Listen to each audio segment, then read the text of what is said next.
I'll throw the link for the YouTube chat here in private chat for you. Thanks.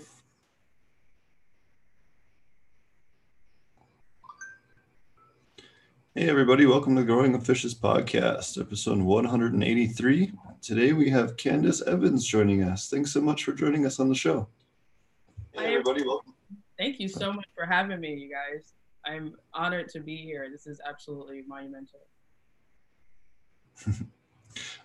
We have hopefully Marty and a couple of the other guys will be trickling in here. I think we're going to do Sundays at noon, at least for the time being, until we get a little bit of a different, actually until I get permanently into my new space. So either the end of this week or beginning of next week, I'm supposed to be into my new spot. We'll see. Once I'm into my permanent house, they're just fixing a couple of the electrical. They're putting some US outlets in there for me and some other stuff so we can operate a little easier out there. And getting the solar up because it's in the sticks, right? So, thanks a lot for joining us. So why don't you tell us a little about yourself and, about women growing in cannabis. We haven't had a ton of people on the show to talk about that, and we're excited to have you on. You have a whole bunch of cool books you have you're going to tell us about as well. So I'm really excited to have you. Thank you so much. It was a pleasure meeting you. I really appreciate you reaching out because that is a very, very important topic that I love to speak about, which is women in cannabis. I think it steers from the fact that growing up completely young, you see a lot of older women in the garden, and most plants are female essentially anyway. So I feel like it's important that women realize their place in the cannabis industry as far as growing, stepping foot in the banking part, and obviously collaborating with a lot of high tiers to come up with their own strains as well. A lot more women suffer from diseases, and cannabis is a very broad spectrum of medicating yourself and healing yourself within that field. And so if we want to really steer towards why it's important that women educate themselves on cannabis, it has a lot to do with as far as breast cancer, lymphoma, ovarian cancer, depression, anxiety. A lot of women suffer from that. And I feel that cannabis is a gateway for them to understand that it's okay to breathe, as my best friend Cassia can say, that it's okay to consume cannabis responsibly. It's okay to consume cannabis responsibly, and it's okay that you're a mom. Cannabis moms, I think they're amazing. There is a high number of moms out there that consume cannabis, and just in general, I just feel like women need to really educate themselves on that prospect, and that's what I'm here for today, to talk about that. Awesome. How are you? I'm good. My name's Mark. Nice to meet you. Sorry I'm late. No, please. I'm glad you joined us. That's really awesome. Steve decided to change the time since he's, on the other side of the world and all. So. Right. He's in Africa, actually. I guess he doesn't want to get up at 5 a.m. For us. Yeah. Our old time that we did the show would have been, was it 4:30 in the morning, Steve? 5:30 in the morning, something like that? Or the normal time is 4:30 in the morning, my time on Friday morning. So I guess I can show up at noon. Yeah. I love it. I absolutely love it. Mark, can you tell me a little about what you do? I grow stuff, basically. I have been doing aquaponics for 5 or 6 years now, and aquaponic cannabis for 5 years or so. So I started doing food, but I've used cannabis for a long time. Grew up in Northern California, so I've definitely been in a lot of grow rooms even before I started growing and stuff like that. So it was definitely part of my culture for a long time. But I totally agree with what you're saying about the stigma behind women, and especially moms who use cannabis. That for some reason it's so much worse than, anybody can talk about a wine mom, right? Oh, I gotta have my glass of wine at the end of the day to relax. Okay, alcoholism, cool. But cannabis, that you get all the thumbs down and everything else. So it never, in the stigma attached to it on top of that. And I see it in a lot of women in my life, not only in my family, but even the people that still smoke. What I would say is probably like the timidness of talking about using it while you're a parent, talking about using it or how it helps you. I see even in supportive people in the industry, having a negative connotation attached to that. And when I say that, I mean moms using cannabis to be better people for some reason is a bad thing. And I can never connect the dots as to why it's the bad thing, just that it is. So I think it's because I'm from South Carolina and I was raised in the South. So I started using cannabis at the age of 14. I learned about aquaponics shortly after maybe my mid 20s hit, like around 28, 29. And I actively began to use it when I moved to California for growing. And it wasn't growing cannabis, it was growing like regular spinach. And we bought some land. I had an ex-friend, and we bought some land in Llano, and I began to play around with it with my friend Carmel. She's a vegan chef. Amazing. So we began to play around with like the soil, the water, and I began to really look for sustainable growth, but saving money as well. And I'm obviously LGBTQ community, but my best friends are single mothers. And what I noticed is we saved more money. She taught me, a lot of my friends who are single mothers teach me how to save money. A lot of the problems with cannabis is it takes so much to start up, and most men in the household make the most money. So obviously that's why it's a male dominated industry. However, right. Yeah, essentially. Yeah, sure. A lot of men don't take care of their responsibilities, not like you or someone of your stance, but some men run from those. So that leaves women as single mothers. So this is where I come in to kind of help them understand, like, hey, you can go down to the city, you can get your, what they call your, like, it's like a temporary growing license that you can grow up to 99. And if there's kids in the home, according to what city you're in, depending on what state, you can grow up to like 20 to 25. And so if you're able to do that and really learn how to grow your cannabis sustainably, I feel like it's passive income. You can take donations, make tea, edibles, and this is money that comes back in your household, no matter what color, race, or religion you are. This is very important. If you can grow lavender, then you can grow cannabis. It's not that hard. However, chemicals are involved as well. So how can you grow cannabis on a sustainable level? And I feel like the food for cannabis gets expensive when you're a single mother or you're a woman just trying to make it. And that happens by educating them on what aquaponics is. And that's what we're doing right now, is letting people know, hey, you can add certain things to your equation, but mainly what plants need to grow is nitrate. And that is produced by fish poop. That's produced by a lot of things that becomes earthly. And if you're trying to grow some real good dank, take your time, go in the beginner stage. You start at step 1, do the lightweight, do the organic, sustainable. And then as you become from novice to expert down the line, like maybe 4 or 5 steps down the line, then now you're an expert at it. And now you can grow like triclones. You start to see like your development level of creating really good strains, and you become addicted to the success of it.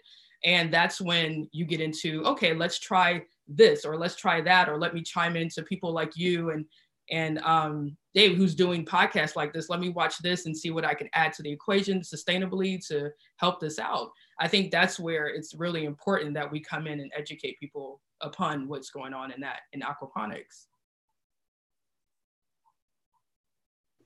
Yeah, very cool. I think that, I totally agree with you in terms of like starting out and getting going and trying different things. That it evolves. It's a skill just like anything else. People talk about, I actually hate it when people talk about like having a green thumb or not having a green thumb.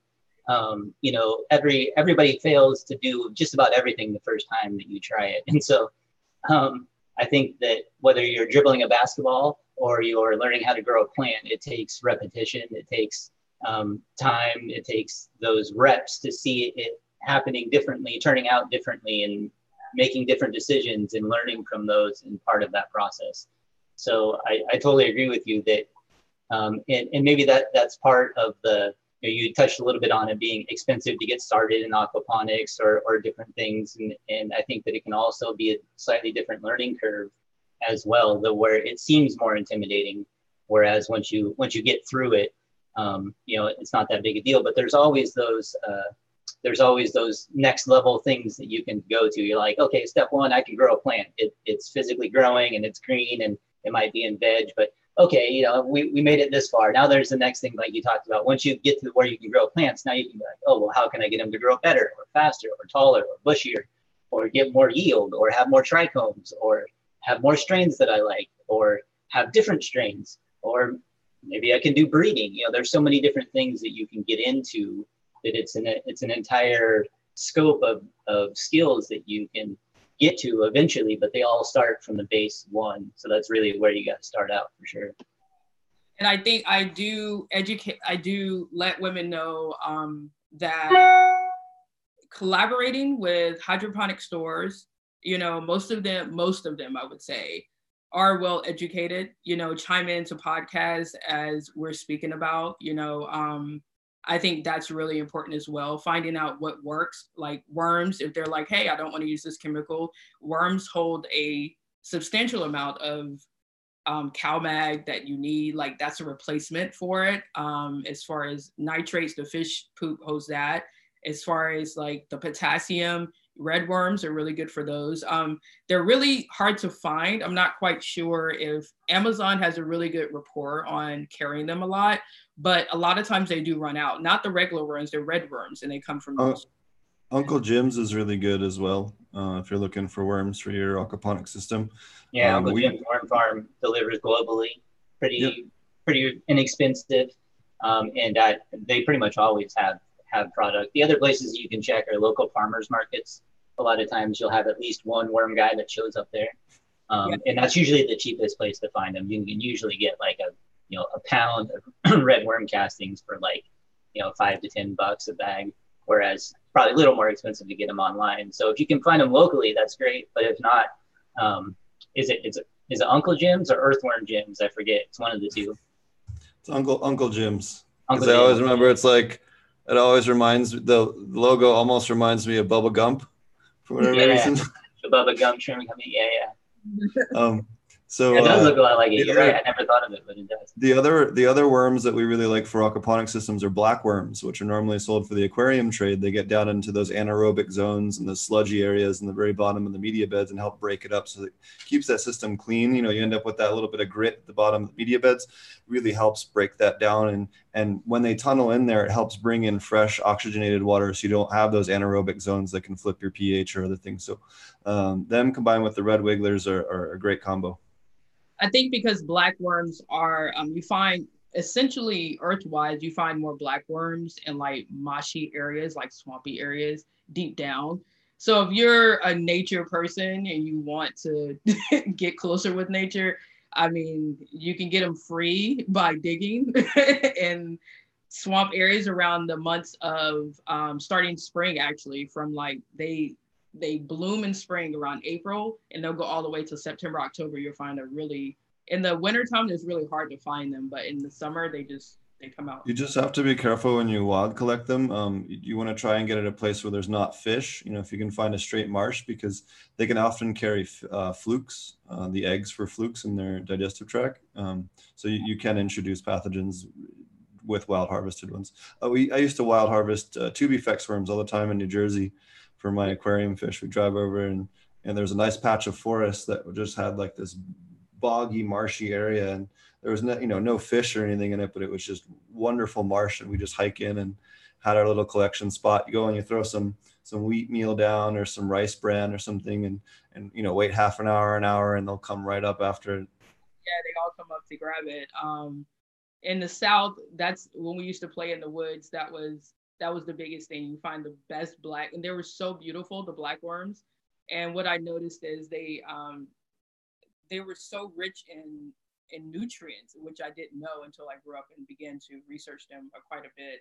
But I do have some people chiming in, so I'm going to kind of go down the list of what aquaponics is for the individuals and people who don't know coming into the conversation. For everybody who does not know, aquaponics is a sustainable and organic way of growing where fish actually feed the cannabis plants. And I think with the loop system, people worry about their water bill. So the loop system is really important, is absolutely when the fish obviously feed the cannabis plants and then the filter, and it goes right back into the fish where they're pretty, you know, the water's pretty much clear and it circles around. So I kind of wanted to just brief people on that because some people are chiming in who don't know what it is. A lot of women are chiming in like, hey, what is aquaponics? How can I figure this out? But if you want to know more, then he has in his YouTube channel on episode 1, it shows you a little bit more. Yeah, so Marty and I did a pretty good kind of beginner's guide, episodes 1 through 16. Really cover a lot of the basics for aquaponic cannabis growing and a lot of the key things. And then we have a couple others. I think, was it maybe 10 or 20 episodes ago, we did another aquaponic 101. I think it was like we've done about 60 or something. 3 of them now. Whenever we have a guest that cancels last minute, we go to that quite a bit.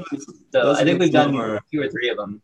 And including all the first ones where I think we did nutrient episodes, right? We did one on phosphorus and potassium and calcium. And those were really good.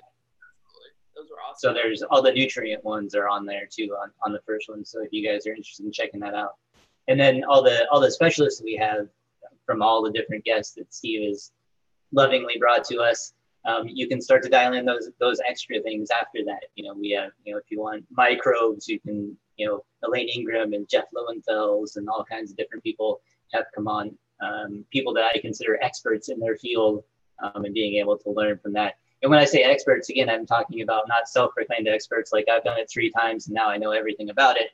I'm talking about people that have been in the industry for a long, long time and that have college degrees and actual studies with control groups and observations, not just the anecdotal evidence of I've grown this 3 times, therefore I call myself a master grower and want to give speeches on it. So there's definitely some backup. We've really divided it into like 2 different industries now, and I think that you have the real sort of commercial industry, and you still have what I call the actual cannabis industry. So we have a lot of guests throughout all of the 100. What episode are we on, Steve?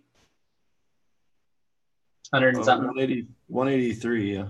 Yeah, I knew we were getting close to 200. So we've got tons of people. We've got lighting. If you want to start talking about lighting stuff, we have Spectrum King, Black Dog have been on multiple times. We did a grow off with Fish Ganja Guy. Did a Black Dog versus Spectrum King grow, which has a lot of great information. Spoiler alert, Spectrum King wins. So there's just a ton of different stuff like extracts like Frenchy cannoli, glass blowing. We had a great episode where it basically gave us a hands-on tour of a glass blowing shop. You know, there's tons of those different, you know, so we really started with the basics. And now we have like a library of different stuff that you can really hone in. If you find something you want to be interested in, breeders, we've had Breeder Steve, we've had Swami, we've had Subcool, we've had a number of different people on. So just anything that you want to hammer out, find some names and scroll down that list in episodes, and you can find out a ton of really great free information that won't cost any of those single moms a dime. So hopefully you guys can share that up one side and down the other. I do think that's important because a lot of them are in the beginning stages of finding out that they're able to get the stuff. You know, right now they just passed a couple of laws as far as trying to make postpartum a part of a mental disability, to where women aren't able to get a cannabis medical license or card. And so just in general, I think letting them be able to go down your library and say, hey, what lighting can I use to not run my electricity bill up? Obviously, what water type, you know, what filters can I use that are very affordable? I found that a lot of the coffee filters, if you double them up, because they're cheap, you can use, obviously that's a very novice, that's a very novice way of doing it. But sure. I did find that when we went out to buy some, I put like 3 or 4 together, and then I put a cheesecloth around that, and then I tied it around the pipes and put that, and it worked. It caught all the debris, and I was able to grind it up and make better food for the plants, because I took all the debris, put it in a blender, and put like some lime juice in there to keep it preserved. And then those are just certain things that I'm mentioning that Carmel and I were able to do to kind of like recycle finances and just test the water. Yeah, and if you, another great recommendation along that lines is, you talked about working with people from grow stores, and, there's a lot that people can do for making their own nutrients. So if you look at like the episodes with Chris Trump, I think we've had him on 2 or 3 times now, and Chris Trump's YouTube channel about KNF, which is basically all about using stuff around you to make your own nutrients for your own plants, is another great avenue for people to go down. It's very inexpensive. And especially if you're looking to save money, you can really create all of your nutrients from your own waste. That's what I do. Probably 90% of the nutrients that I grow with here, whether I'm growing cannabis or squash or broccoli or whatever it is all basically comes out of my worm bins and various things that I feed to them, or ferments that I make, like apple ferments, because we have apple trees. We have figs, so figs, lots of blackberries.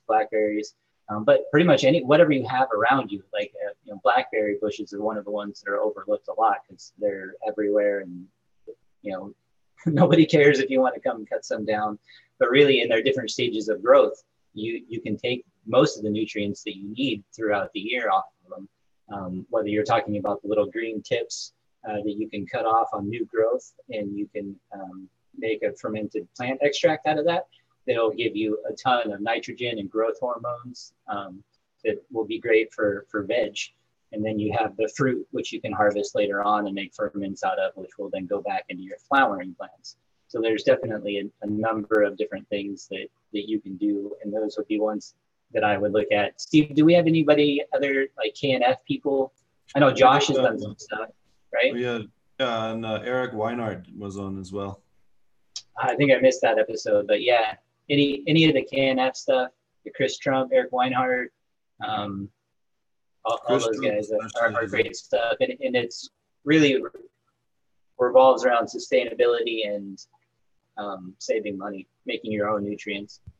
Absolutely. I think about microbes as well. Cannabis plants need really good fungi. And even though it's a little expert, I feel like kind of dipping that into a lot. You know what? I think too, since women do a lot more of the cooking in the household, I feel like they're a lot smarter at growing than they realize.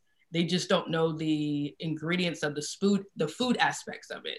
They're not really educated in science of like how much to add or when should I add it. And I feel like that's when it comes into communicating with the plants, watching them very closely. Plants will tell you exactly what they need. They change colors, like this is what you need. They change this color, this is what you need. And so I do feel like a lot of them, if they knew that aspect, a lot of women would grow in their homes just on a novice trip, to say, hey, I grew this, let's see how it turns out. And then they can trickle down from there. Sure. Or like experimenting with different things that you can grow at the same time. Go ahead, Steve. We've cut you off like 4 times now, so. Sorry. I was just gonna say, so tell us about some of your work with aquaponic cannabis and what you've been doing, because you do a bunch of cool stuff and you're working on some books. You have one book out and you're working on another one soon. So tell us more about that. Yes, so I have started doing aquaponics on my own behalf. We have kind of just played around with it. We started off with, like I told you on the little small tip, the farm wise, we began with arugula. We started with little microgreens, like a little bit of wheatgrass. They didn't turn out too well in the wheatgrass. And I think that's because wheatgrass need a lot of the soil, what soil gives. But I'm still trying it. It was trial and error. As far as the cannabis, we're past novice, but we're in a stage where now we're getting a little bit more like, okay, so this works, this doesn't work. So that's where we are. I own WeVibe, and I kind of collaborated with my best friend and I. We started that, one of my best friends, we started that WeVibe for we, and then Vibe for women who vibe together on a cannabis tip. And now we're at a point where we want to introduce, well, obviously we're introducing aquaponics to the women industry. And we wrote a book, which is Strains for Astrology. And so Strains for Astrology kind of pinpoints in what strains are really good with your astrology sign or characteristics. Like, what sign are you? I'm a Pisces. Which she actually, the best friend that's on the farm, she is too. Carmel, she's a Pisces. So you guys. So I'm barely a Capricorn. I'm like 4 hours after the switch off from Sagittarius to Capricorn. Oh, so you're on the cusp. Okay. I am. Yeah, that's what it's. I always forget what it's called. It has a name too, cusp of something. Yeah. Sorry, I'm not big into astrology, but my wife is. Yeah. Well, we wrote a book on strains for astrology. My best friend is a really big cannabis connoisseur. Cassia John. She does music and the art of cannabis and music together. How it actually helps it grow as well. Not just the scientific part, but how sound travels through. That looks good. How sound travels through, and helps your cannabis grow, because sound communicates with trees, and trees communicate with us, and that's how we're able to live here. So I think she's more intricate on the intuitive side of it, not just the scientific side. Obviously she grows too, but she's more like, okay, play this sound and your cannabis plants can be healed in this way. Very cool. And how long did that take you guys to put together? We started We Vibe around like maybe 3 years ago. So we've been kind of dibbling in it for about 3 years now. We had some successful grows and we had some failures as well. And I also think that a lot of cannabis connoisseurs don't really talk about their failures. They only talk about their successes. And with that being said, it's really important that we hit on that topic too. Like, you're going to fail in this. Like, it's going to happen. You're going to lose a lot of plants. It's going to be frustrating because most of it's your time. You putting your time in. But what we have to realize is plants can't talk. So they can't really say, hey, guess what, Candace, I need more CalMag, or I need more, potassium, or I need more calcium, or I need more whatever. And so taking care of kids before they can talk, right? Like, they're just crying. That's all they can do. You're like, are you hungry? Your diaper need to be changed. Are you too hot? Are you too cold? Like, it's just taking care of a toddler, right? Right. It is. And at least a toddler actually cries, but cannabis can't even do that. Trees can't do that. They just sit there. And so you're playing a mind game. You're essentially playing a mind game with the plant. At some point, you're figuring it out, like, okay, what might be wrong? So it's not like we reinvented the wheel. They've been doing this before we were born, before our parents were born. We have so many experts beyond us. We're just now coming into what they already knew, and taking back to the Native American times where they had to grow cannabis. How did they grow really good cannabis on limited supply? I mean, they weren't scientists. They didn't have the chemicals and the machines that we have. No grow stores, right? Yeah, they didn't need Botanicare back then, so I don't know why we need it now. There's none of that. So so how was this effective towards their life? Like, how did they grow some of the best? And I feel like once you get back to the basics of that, then you have kind of mastered growing already, to be honest about it. That's how I feel. Everything else is glamorous. It's like, it's like dressing up.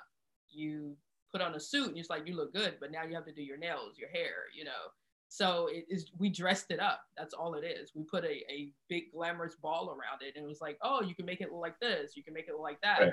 Which is fun. Which is really just a way to profit off of it, right? Like, if we convince you that we can sell you this bottle of magic stuff that will make your plants grow, or we'll sell you this magic bottle of stuff that'll make your hair look nice, either way, it's still to make them money. Like, that's what I call the commercial industry versus like the actual cannabis industry. Because in the cannabis industry, you've got all kinds of exciting stuff that's happening with discovering new cannabinoids and terpene combinations and profiles. And there's like a whole level of more of like what I consider maybe the botany aspect of just like loving the plant itself. And then you have the commercial industry, which is created out of it, which has all of those products that want to sell you high price stuff to make money. So just like the best thing to do in the gold rush was to sell pickaxes and gold pans. It's kind of the same thing with the cannabis industry right now, is that it's way easier for people that know nothing about actual cannabis to make money if they create an industry of products that they can sell. And that's really what it comes down to right there, for me anyway. That's the commercial side of it. I feel like I have a great balance. When I started We Vibe, we began with that mentality as well. I think going into it, CJ and I knew, and we've had people come in and out of the situation too. We've had a couple of business partners that it didn't really work out because I feel like they were more into the commercial cannabis side opposed to the actual healing side, what we were trying to accomplish. And that's a conflict of interest when it comes to finances, getting profits, because at the end of the day, the name of the game is to make money. I get it. We're in 2020. Obviously, the world is getting more expensive. So if you're going to do this, why not profit heavily from it? Which brings me to the fact of how much money that they made last year. So I drew some stats, and I feel like I wanted to share it with you guys on a standpoint of how I want to make it more realistic, because a lot of people are numbers. And so in the California Times, on the actual website in California, you can go to the Department of Agriculture and type in cannabis and go into their newsfeed, and they can tell you actually how much taxes were getting paid to them for legal cannabis grow, cultivation, dispensaries, et cetera, et cetera. So they made $342 million in total in tax revenue. So out of that $342 million, $82 million were the second quarter and $108 million in the third quarter. So the $103 million was in the tax revenue for the final of the 2019. So they made this at the end, like from November to December, basically. And only 17% of that were women, but they never owned the actual company. They were on the board of directors of the company. There's a difference between owning an actual company and on the board of directors of an actual company. So the difference for those who are watching that don't know is when you're on the board of directors, your name is nowhere on the profitable revenue scale. Basically, you're getting a salary and you have no say so. You get told what to do. As far as the small percentage that actually own the company, we're paying, that's partial of our taxes as well. Are we paying partial of that $340 million? Yes, obviously we are. But for us to be a small percentage and spend so much money in it because we hold the most diseases, do you understand the numerical balance I'm trying to get here? Like basically we're spending the most on cannabis, but we don't own any cannabis companies. We're just buying other people's cannabis products for our problems.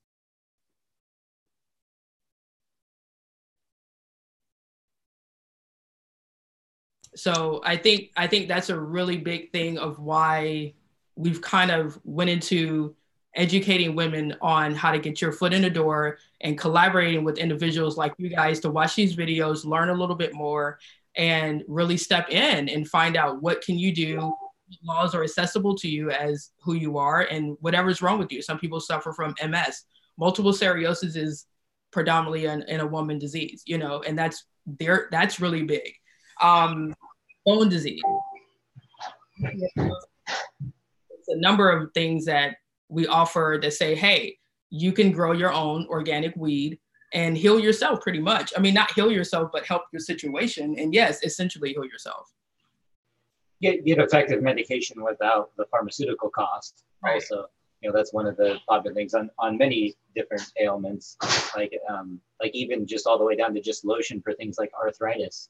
There's a number of people that have come out and talked about how much money they save and get better results with a lotion that they can rub onto their hands as opposed to medications that they had prescribed to them and had to pay for.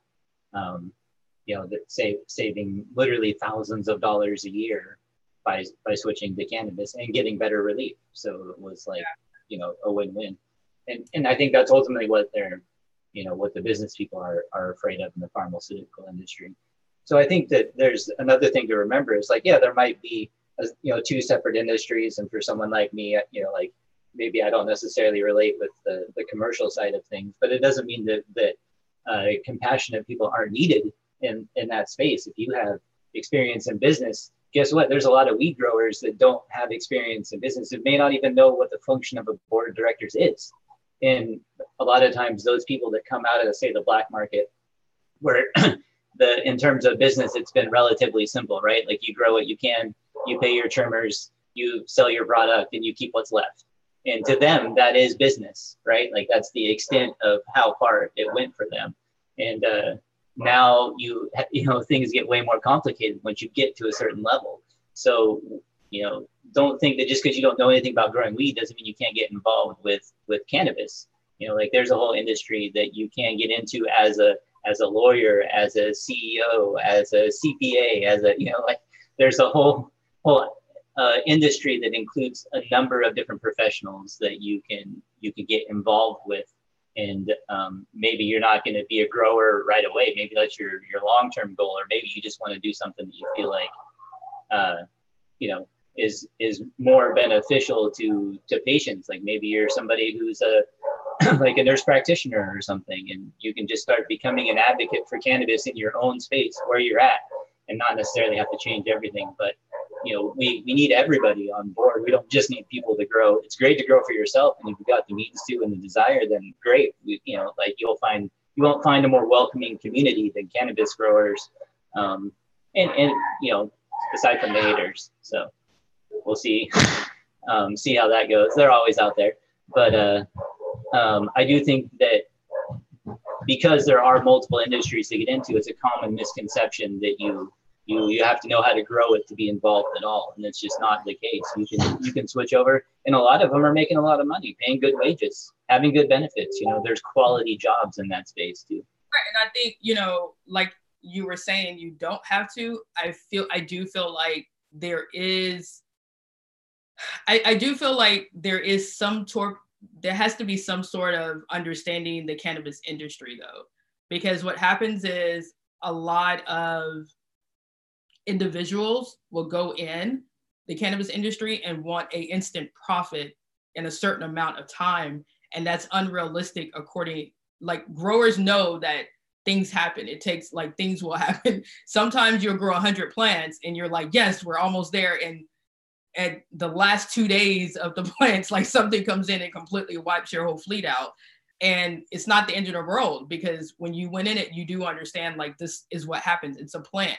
It's not something we made up. It's nature, and nature controls essentially itself. And so I feel like there is a borderline of some people being educated on the cannabis industry at some form before you actually invest that much money in it as well. I feel like on the contract basis, a lot of growers, before you become legal growers, make people sign contracts. I do think that that's lacked in the cannabis industry a lot. Make them understand that, hey, this is what we have to do. This might happen. This huge list right here is a big list of what might happen. You could be the most expert in the entire world. Kellogg's is, look what they do, but they don't win all the time. They lose bigger than they win. So I do feel like that's a great point that AP Med's made. But in addition to that, I do feel like the education basis and the knowledge of figuring out the cannabis industry, how it works, what's going on in there, when is harvest, as far as what's being done with their plants, will trickle down to the banking, to the corporate side, to the finances, to the CPAs, to the political side. I do feel like that's the start of it. You can't just go in there and say, hey, I'm going to be a CPA or a lawyer for cannabis, and you have no fucking idea what even happens. that doesn't go. You at least need some form of organized thought about, okay, so this is the basic of it. You need flour and water to make biscuits. Oh, great. Yes, sweetheart. You can't just go in there and snap your fingers and the biscuits are made. So I think that's where our point comes in, as far as the government and the financial side of it. Yes. Well, and on that point too, right now you have the 0.3% hemp issues, with them wanting 0.3% decarboxylated, and it doesn't really look like that's going to change for the next 2 years, which sucks for a lot of people, but there isn't much genetics out there. And even then you could have genetics that do test out that, and then you grow them. Like we're going to be growing a bunch of hemp and cannabis out here in Zimbabwe. And I we're hoping the hemp comes in below 0.3%, right? So, but I don't know for a fact that it will until we actually do a couple runs here. And because the climate's different, the angle of the sun is different, the temperatures are different, the soil is different. The soil here is naturally high in manganese, which really helps increase THC synthase or the expression of those genes. Anyone growing an aquaponic cannabis, make sure your molybdenum and your manganese are in the right range, or it will inhibit the potential THC levels of your cannabis. And these are things that, really you have to focus on if you're looking. Another thing would be like a lot of people want color, purple, blues, yellows, oranges.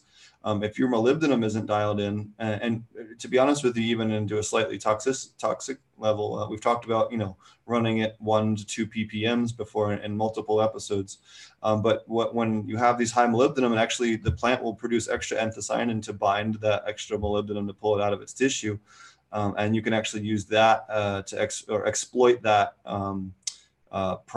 chemical process in order to increase the color of your cannabis if you're looking strictly for sales appeal. So there's a lot of different things that go into planning with your grows, choosing the right strains. And that, I think breaking it down to them, I think in layman terms of saying, I understand what you're saying, but breaking it down to someone of a woman going into it, say, hey, I don't know what that means.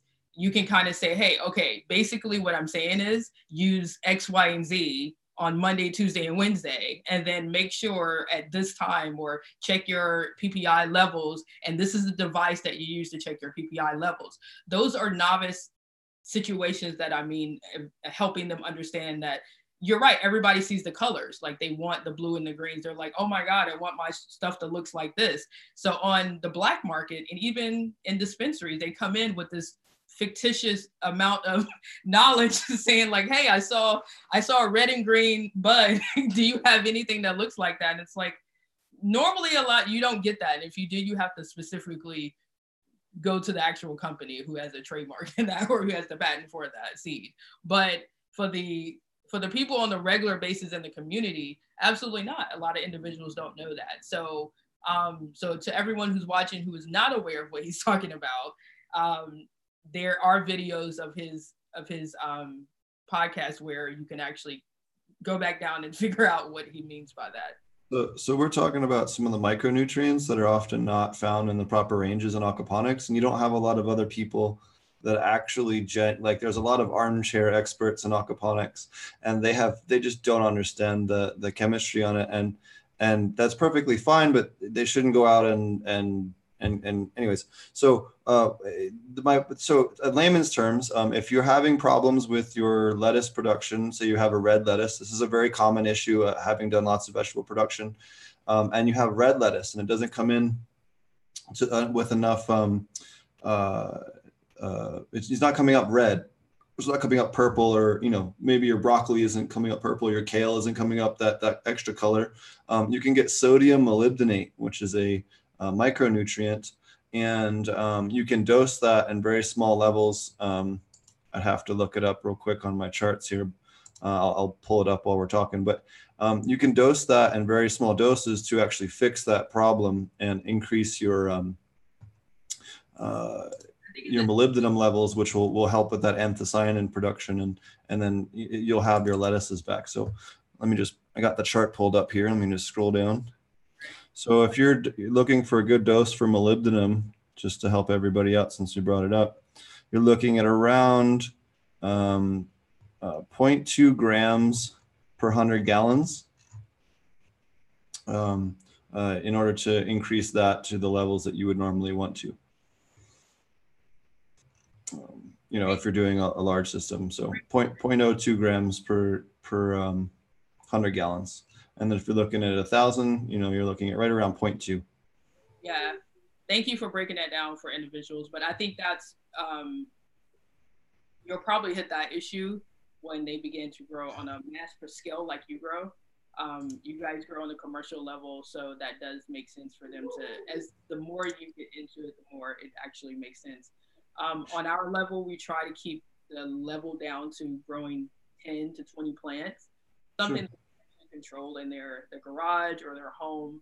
And then, but actually, I think they could, even if you're looking at grams, it's a teaspoon for a 150-gallon water, basically. So what you're saying, you wouldn't put it, you wouldn't put it where your fish is. You would put it like essentially on the. So sodium molybdenate actually has no impact on the fish, especially given the small dosing we're doing. So you could just sprinkle that in, mainly in your sump tank, but anywhere that you think gets the most agitation. Put it right in front of the pump intake, so when it trickles down, it gets pumped through the filter and mixed up. Or simply mix it up in a pitcher of water. If there are other people listening that have smaller systems that like the ones that you work with quite a lot, there's a great website called True Aquaponics who has specific dosing for all different sizes, smaller systems and things like that, for a wide range of different micronutrients. So if you're struggling with a plant problem or a nutrient deficiency problem, he's a really good resource for that. And him and I also have a subscription service that we do for commercial farms where you can sign up for a monthly service and we will test your water and send you custom formulated nutrients right to your farm. And you can check out more information on trueaquaponics.com. But they are a great resource, especially for smaller people. He has a lot of stuff designed for just like a single IBC setup, or just a 200-gallon setup, or some of the smaller stuff that I know that you've worked with quite a bit. Yes, definitely. And so obviously you guys definitely check him out on that end. What we are great at doing is coming in your home and basically measuring the space and saying, hey, we let you know how many you can grow. I think the first step is to going down to the food and agriculture department. And I think it's called the 99 plant script. So what you would do is contact your doctor according to what is wrong with you or what ailments you may have or diseases that you may be facing.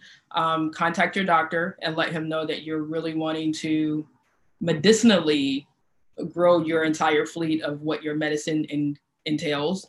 If you're taking medication, I wouldn't completely go cold turkey because your body is an adaptative, which means it adapts to whatever you give it.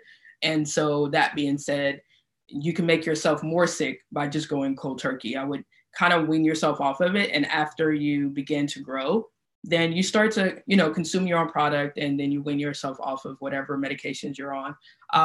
But the 99 plant script is something your doctor will give you, and you take it to the food and agriculture department, fill out your paperwork, and, just go from there. What my friends and I do, we just come in your home, we measure the space, and then we let you know how many plants you can.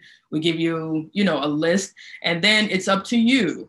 We are not holding your hand. It's up to you to log on to Potent Ponics and other podcasts and, take their advice on what to do for what's wrong with your plant, kind of follow that. And it's fairly easy. Like it's extremely amazing. And once you it's just, success is addictive.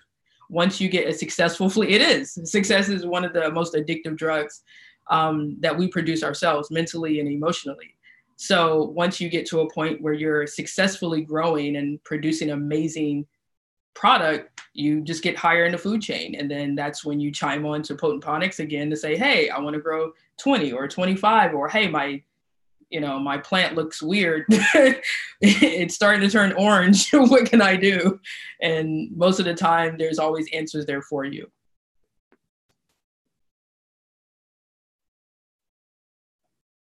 So what are some of the pros and cons that you run into growing aquaponics?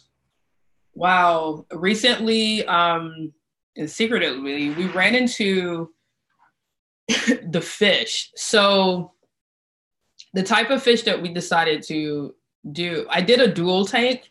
So one tank was 250 and the other tank was about 80 gallons. And the 80 gallons had a couple of goldfish in there, and the 250 gallon may have had like some koi or trout is hard to find depending on where you are. So I would just use koi. If you want to eat your fish, then trout is good, then you save on dinner. But as far as like just start off with koi or goldfish. And I noticed that the goldfish poop And koi poop essentially is an overwhelming amount of poop. so, so that didn't go too well, actually. That was something that was probably like a very novice, a very not smart decision to mix it together. So as some of your pipes are leading to the drip system, as far as like the drip on top, I noticed that they were getting clogged, and they were getting clogged because I had two amounts of poop of coming in at the same time of one filter. And the koi poops more than the goldfish.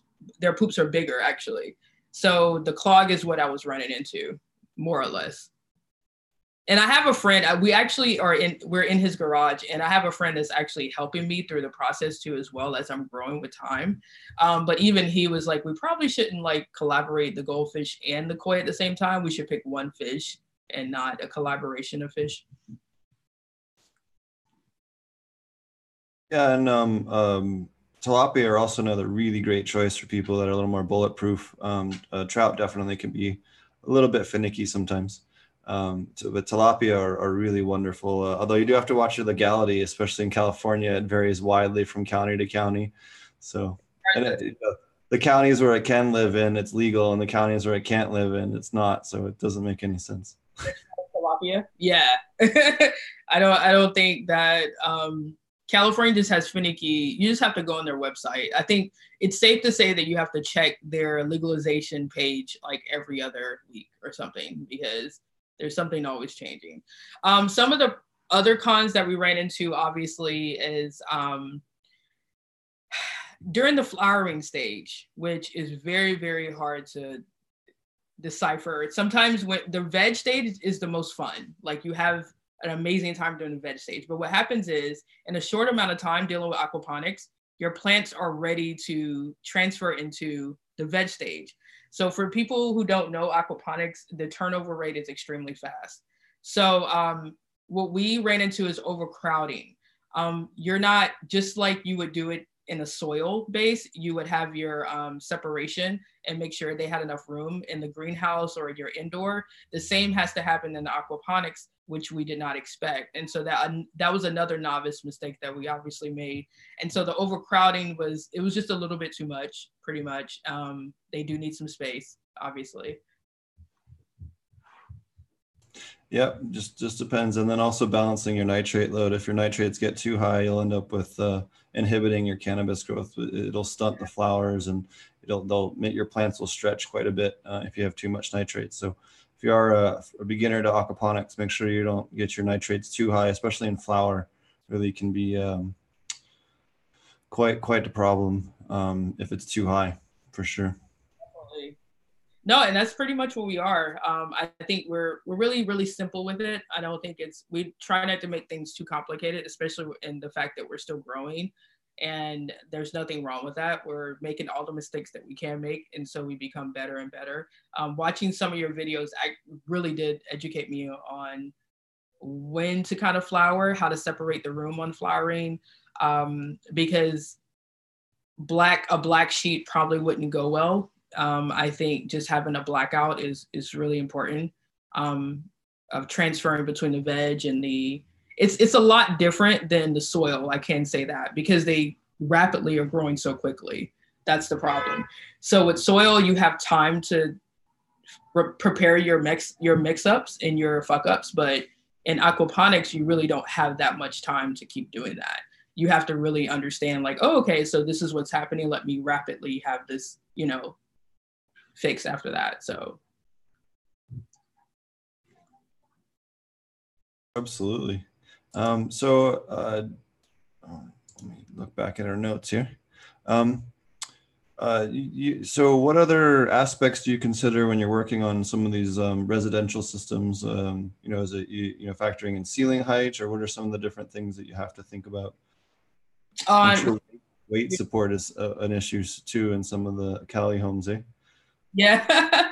Yeah, when you're doing them in your homes, and you're doing aquaponics, obviously the plants can get pretty high, just like anything else. If you're doing aquaponics in your greenhouse, you have not only the rapid growth from the water, but you have the sun giving it a little boost as well. If you're doing it indoor, you can actually do fairly well in your garage. I would say a garage or an outdoor shed would be ideal. I wouldn't do it too much in your house, in your rooms, because with the water, it can get a little messy. We found that out the hard way. But that is one of those mistakes, like, okay, well, this is a lot of water. But yeah, so that would be, the height would be at least like 8 to 25 feet, I would say. I'm not quite sure. What do you guys refer as well? Like, what do you prefer to? So I had a chance to work on a couple of systems. There's a really cool kit from Hanging Hydro. That's a grow tent that you can actually plumb to an in-home aquarium if you're looking for just growing 1 or 2 plants and you have a 55-gallon aquarium or larger. But you're not going to really, like you were saying, you're not going to do a big grow like in your spare bedroom. You know, that's aquaponics. And certainly not if it's a second floor grow, just because of the weight of the water and everything can be, you know, you need to have an engineer come in, or a general contractor at least, and look at it and see. There's a couple of tricks you can do to get around that. You know, if you do want to put something heavier in a particular place. Oh, someone, I posted the link and it says that the book is $1,426. That's because it's in Zimbabwean. I will fix the link so it's in US. It is 1,400 in Zimbabwean, but it's actually only like, I think, whatever, 15 or 20 bucks US. So the exchange rate here is like 24 to 1. So I apologize for that, or more than that. So we'll get that fixed. That is not the USD price, which I thought was really funny, just because someone said that in chat. But lost my train of thought on that one. So the way to get around the weight issues. So if you do need to have something more heavy, aquarium wise, or you're trying to pull off a grow in a spare bedroom in a second story, you can actually build a platform that spans from wall to wall so that you can get that weight across as many joists as possible. We used to do that to put bigger aquariums into second story floors. Obviously there's a limit to that as well, but you can put, you know, a 90-gallon aquarium or even a 120-gallon aquarium, a 6-foot aquarium into a second story room, as long as you build a sub platform that braces it across extra joists and the house isn't super old. Most of the time you can get that to work. People who are in, if you guys are in an apartment, that is what he's referring to. Not everybody has a house here. So if you're in a condo and apartment, that's really important. Please do not put any more than 100-gallon water. Water is extremely heavy. And if you want to find out how heavy, put something bigger and it'll tear a hole in the bottom floor. So that, please do not do that. Stick to 100, 150 gallons. That's fairly heavy, but you don't want to crack the floor, because most apartment buildings or condos hold up to what, like 1,000? No, I think a little bit more than that. And that would take a lot of weight down, according to like your kitchen or whatever else is in your house that you have a lot of weight on. So that's just FYI what he's speaking about. So go ahead.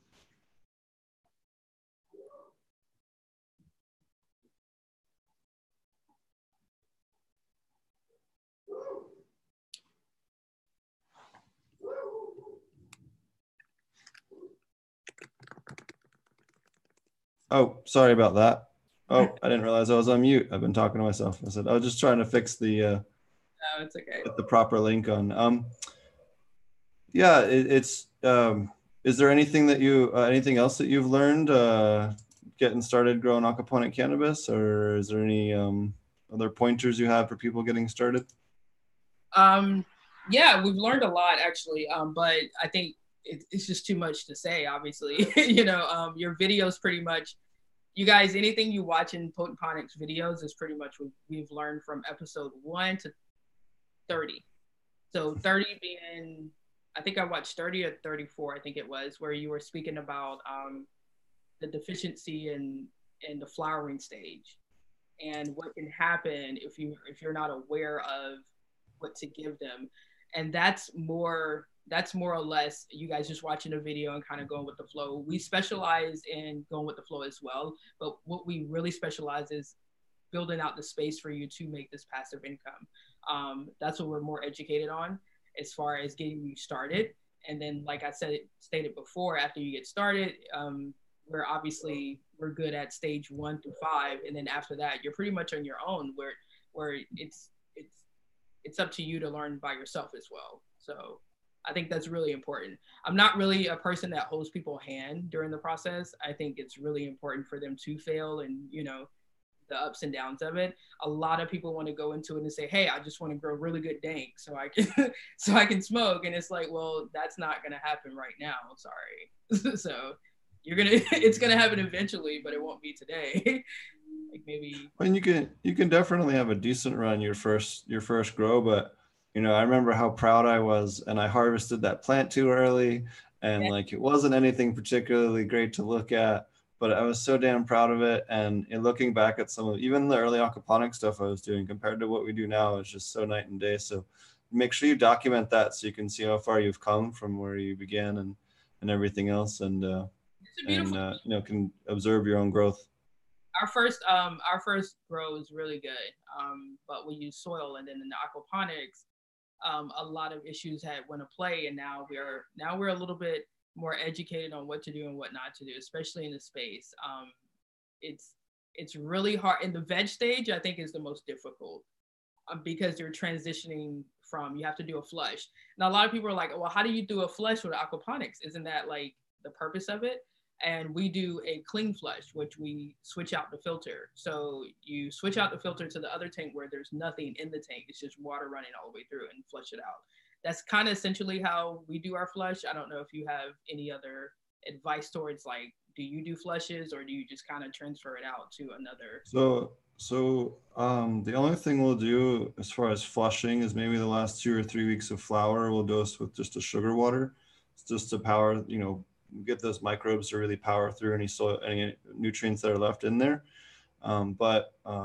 Yeah, generally we don't really worry about flushing. We're not in aquaponics. You don't really have those excessively high nutrients that you really need to purge out. With hydroponics, you're running stuff way higher than the plant actually ever needs, and that's one of the biggest reasons to flush, is to get them to kind of mobilize those nutrients into places where they're not just accumulating it, because certain ones can taste quite bad.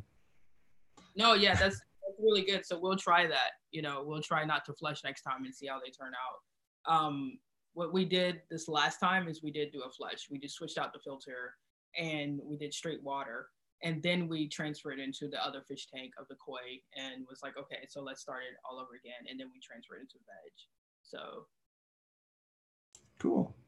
Awesome. Was there anything else you wanted to mention before we wrap up the show? No, I think I'm really grateful that you had us on. Thank you so very much.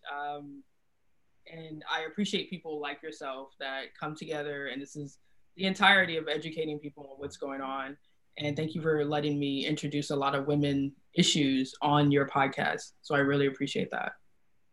Awesome. Yeah, it was nice to have someone on from that side of things. We haven't had a lot of people come on and talk about women empowerment and aquaponics and cannabis. And it was really cool to see somebody out there going out there and doing it, especially in California that really needs it, even with their insane stack of laws right now that even the governor just realized, was it yesterday or the day before, that shit, we actually might need to change these laws if we're going to actually get the black market to remote have an impact. So it's going to be interesting to see what Gavin Newsom does. Now, if we can just get Gavin Newsom to call off the $100 million in raids that they've been doing in Northern California that were completely fucking asinine, then we'll be okay. But I guess we can start with taxation and move up there. I think, you know, I think it's in politics, it's a rat race, because it's all about having your legalization for paying taxes. But the problem that I'm finding in California, and obviously it's hitting everywhere, is the fact that they would like to control where you cultivate as well. Like, it's only a certain amount of feet the plants can be away. It's only a certain amount of square footage your greenhouse can be, and then they could pop up at any time. And it's also rotation. Like, if you get a license to grow 1,000 plants, or, you know, 5,000 to 10,000 plants, that's a lot of people don't understand that's including the teenagers, that's including your babies, that's including all of that in retrospect. And so I don't feel like it's fair on that, because you're getting taxed for something that you haven't even sold yet. And so if you have it has to go through the growing process in order for you even to reach that point. And so that's when you just reach out to different lawyers and see, like you said, and just kind of see where you can go from there. But you're right, hopefully. That exact point is one of the big things they actually talked about repealing a couple of days ago, was getting rid of some of the cultivation taxes, because the effective tax rate in California, for those of you guys who just don't know, is like 82%. Yeah. So it's completely ridiculous, and they have to fix it. And it doesn't. You have a great example right next door. Nevada actually made over double their expected tax revenue, because they actually taxed it. And I mean, it's not totally sane, but it's a much better tax regimen, and they made double the tax revenue. So yeah, and they're figuring it out. I feel like that's why I'm encouraging more women to do it, because a lot of the times you get less tax. I mean, just the truth behind it is you get less tax the less you grow. So if you're doing your in-home grow, or you have land, a lot of guys, your wives, let your wives get involved, especially if they're suffering from any type of ailments, because they don't really tax situation that has to do with disease or ailments. So that's your loophole. You understand what I mean? Like, that's like the time where you can like, oh, okay, well, I can grow 20 to 55 plants, still kind of threading the line. so we're going around the system. I don't know. I don't know if that's okay or not to tell people right now on this podcast, but that's where I'm just going to be honest. Like, I'm just keeping it G, like. No, it's true though. Like, the black market's alive and well in California because the tax regimen is completely asinine. And not only that, they're not issuing permits to the people that have been doing this a long time. They explicitly tried to box them out, and then they allowed the stacking of the 2B licenses, which were the 10,000 square foot, when they were supposed to limit all cultivation to 22,000 and 24,000 with the class 3 license, and completely ripped it apart, and backstabbed all the small growers, and didn't issue license. You have whole counties that abandon it. No county, local control needs to be abolished entirely for cannabis. There's no local control for bars. There's no local control for pharmacies. What about the opioid? When was I allowed to vote on the opioid dispensary down the street? Yeah. Please tell me when I was allowed to vote on that, because that kills people. I should be able to say my local pharmacy can't have opioids if they can say it, I can't have cannabis. This is absolutely ridiculous. Some of the cities have began to speak out, and you're right, local votation on cannabis, I didn't feel like it was very important as well. Like, you take Malibu, for instance, or Ventura is one of those that voted no, but that was a lot of their local homeowners and landowners. It had nothing to do with the California state or city. And I think that was unfair that they allowed people who have no idea about the entirety of what cannabis is to have a say-so, to say, hey, we don't want cannabis here because you have a fictitious view of what cannabis people look like. Well, last time I checked, the opioid strung out on opioids, I know what they look like, and no, and it's not funny, it's sad. I'm not laughing at, in particularly, I'm not laughing at anybody who's strung out on opioids. I'm just saying, you're right. I didn't vote for opioids because I wouldn't have, because I see what happens. I see how many lives of young people it's taking. Just give them a joint and call it a day. But like, I don't think. Yeah, and there was a not this week, but last week's episode of Hash Church. He had a guest to start it off with. That was, all he did was talk about how he's been working in Vancouver. I don't remember the gentleman's name, but he's been working in Vancouver, basically giving cannabis to opioid addiction addicts to help them replace it when they're. And he goes, you know what? They hold on to it, and then the day that they run out and they're freaking out and their dealer doesn't answer their phone, that's when they make the switch. And thank God we have people out there like that are fighting the good fight. And we've done a couple episodes from the Castro Castle and Wayne Justman and Dennis Peron's Surviving Brothers and things like that. And if it wasn't for those guys, we wouldn't even have what we have today. It's really good. Too, I love that you're shouting them out. As far as the impact with myself, I would say I haven't had any real scare of health issues. But I will say I've ran into just a lot of different people who have, like Milana Wellness. There's a young lady, African-American lady as well, which also ran into, she had brain cancer, and her brain cancer actually turned into a lot of the spreading of everywhere else. And so she, instead of taking the meds, which had her like completely messed up in the head, they ended up she ended up healing herself through her wellness company, Milana Wellness. I hope she's watching right now, but I think it's an inspirational story to see her hooked up to all these machines and now see her, you know, back surfing. Somebody in chat also brought up, hey, what about Florida's pill dispensaries? You know, for those of you that don't know, Florida, you can get a script for like psychotically high amounts of pills. And a lot of the pills from the country come from Florida and those pill mills. And yeah, that's another great point, is that, you know, if we're going to talk about local control, let's talk about local control. Let's talk about banning opioids, and you know, let's us have a vote on that. You know, let's make that part of the conversation before we ever talk about cannabis, which has never killed a single human being in the history of the world. So yeah, it alters the psychoanalysis of the mind, but I feel like that happens when you've already had a tainted amount of pills in your system.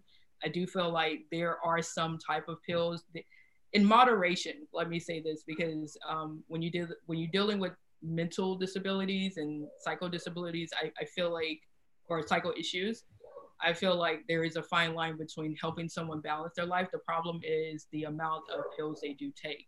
And so sometimes in that vicinity, cannabis can trigger a disorder of bipolar or depression, but also the pills too. They can, I mean, the pills can trigger it. I'm not a pill supporter, but I do understand that cannabis can trigger that. So cannabis will trigger. We've actually had I forget which guest it was that was on that talked about this, but I think it was it Wade Laughter? Maybe it wasn't Wade. No, it wasn't Wade. It was, I forget who it was, but they talked about how if you already have schizophrenia or bipolar, in a very minute percentage, like 1% of people, it can kind of bring that to the forefront. But there's actually certain cannabinoids now, and I think this goes to the amazingness of the plant that they're finding are using, that if you strip those out and just use these certain sets of cannabinoids, actually can really help people with schizophrenia and bipolar. It's just, if you're just railing high amounts of THC, that's probably not the best thing for you, right? We also talked about, like with Wade Laughter, about the different terpenes making a huge effect for children that and other people that are taking it for epilepsy.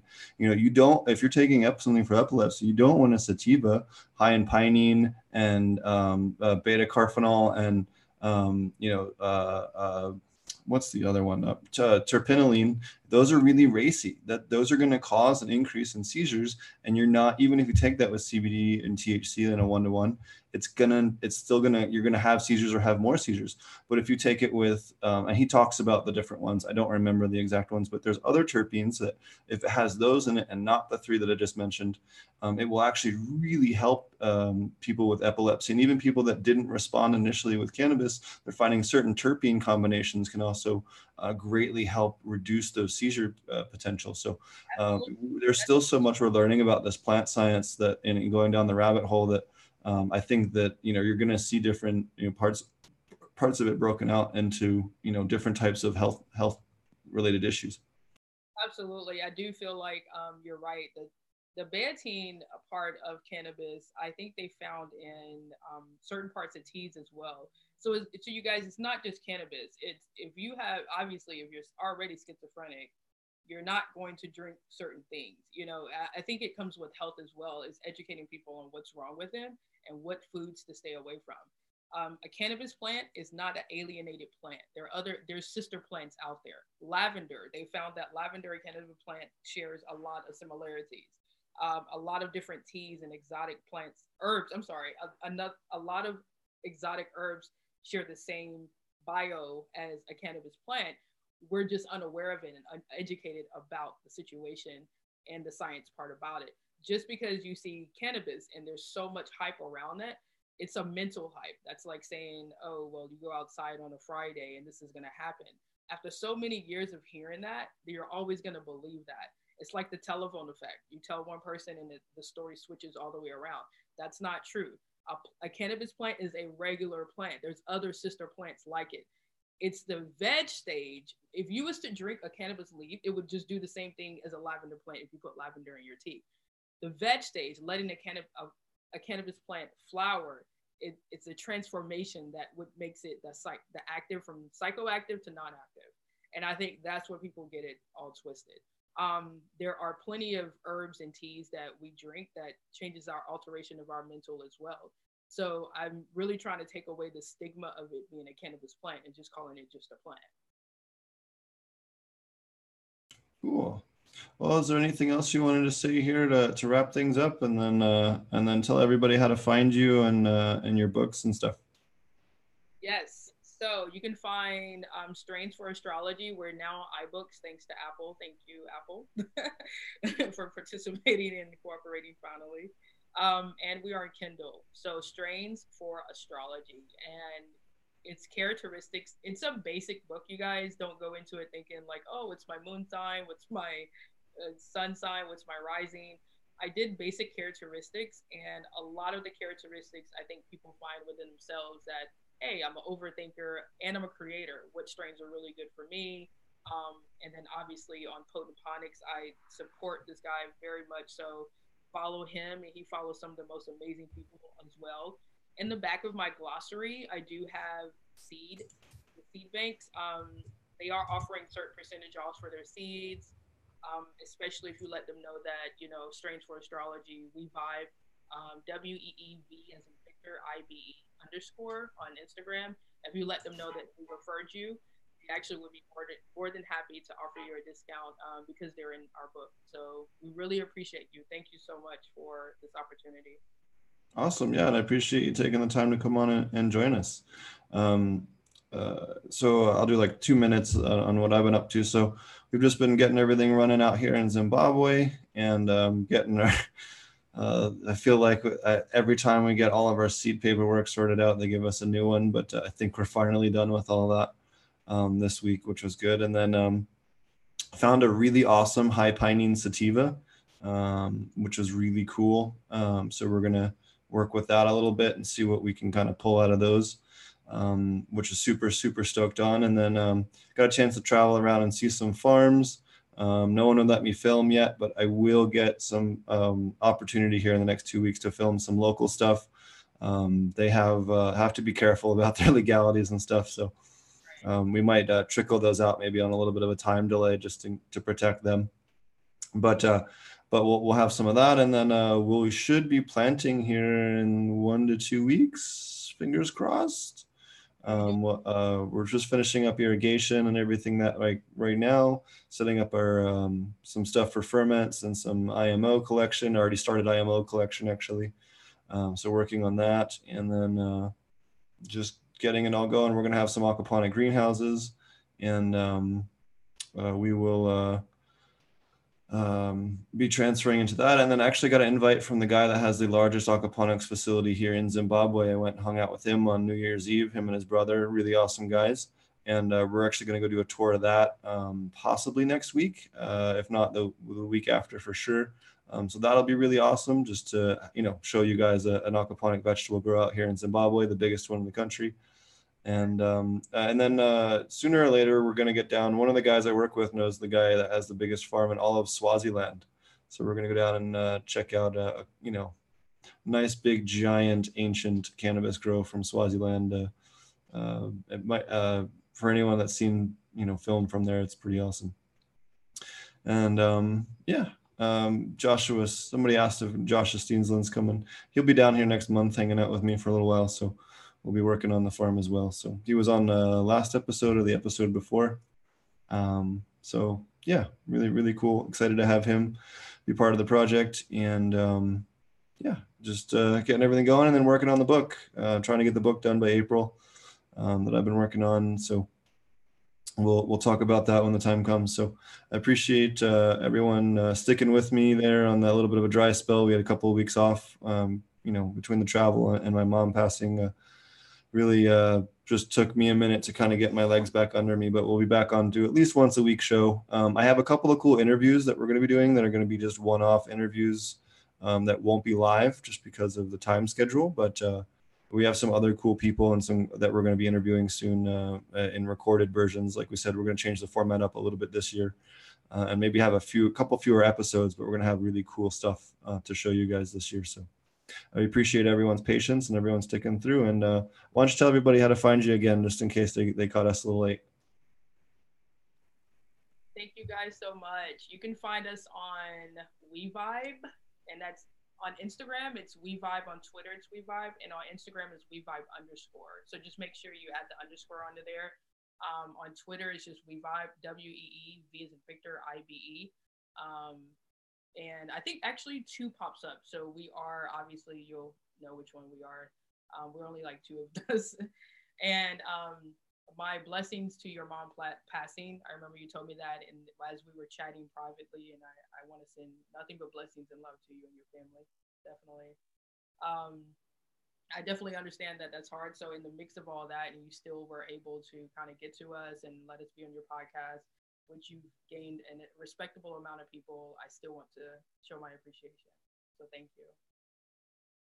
Well, I appreciate it. And yeah, and you guys can find us on SoundCloud, iTunes, YouTube, Spotify, all the different places, whatever version you enjoy listening to us on. And I'll get back on getting the uploads. I know we're, I think, 2 episodes behind on the on SoundCloud and iTunes. So I'll make sure I get those uploaded now that I'm back in the city for a couple days. So we'll get that all caught back up for you guys too. So appreciate it, everyone. What's that? No, grab the book, you guys. Oh yeah, and don't forget her book there, Strains for Astrology. All right, guys. We'll catch you guys again next week. We might be back again before Sunday, but I think Sunday at noon definitely works really well for at least me and Marty for the time being. So I guess plan on Sunday, but we might have something cooler coming on sooner if we end up going to visit someplace. So thanks a lot for everyone's patience. Cheers. We'll catch you guys again next week.